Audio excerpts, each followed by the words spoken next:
আমরা ভারতীয় হিন্দু, আমাদের মতে পেহেলগাঁওতে যে ঘটনা ঘটেছিল তা সত্যিই খুব জঘন্য অপরাধ। এর জন্য দোষীদের চরম শাস্তিও যাতে হয় সেটাই আমরা চাইছিলাম। কিন্তু যে সম্প্রদায়ের মানুষ এই ঘটনা ঘটালো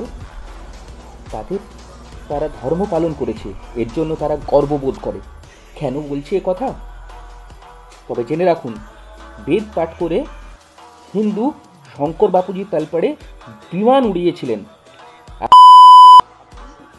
বিমান ঘাঁটি ধ্বংস করেছিল। এবার কিছু সেকুলার চাচার খাটে জন্ম নেওয়া হিন্দু বলবে হোয়াটসঅ্যাপ ইউনিভার্সিটি থেকে পড়ে জ্ঞান দিচ্ছে। আর ওইসব সেকুলারিদের বলবো একটু কোরআনের সূরা তবা 9 আয়াত সংখ্যা 5 কি লেখা আছে তা পড়ার জন্যে। সেখানে লেখা আছে, ফাইজান সালাহাল আশহুরুল হুরুম ফাকতুলুল মুশরিকিন হাইসু ওয়াজাদতুহুম ওয়াখজুহুম ওয়াকসুরুহুম ওয়াকুদুলহুম কুল্লা মারসাদিন ফাইন তাবু ওয়া আকামুস সালাতা ওয়া আতাবুজ যাকাতা ফাখাল্লু সাবিলহুম ইন্নাল্লাহা। এর মানে হলো অতঃপর নিষিদ্ধ মাস অতিবাহিত হলে মুশরিকদের হত্যা করবে, যেখানে তাদের পাবে বন্দি করবে এবং অবরোধ করবে, আর প্রত্যেক ঘাঁটিতে তাদের সন্ধানে ওঁত পেতে বসে থাকবে। কিন্তু যদি তারা তওবা করে নামাজ কায়েম করে, যাকাত আদায় করে, তবে তাদের ছেড়ে দেবে।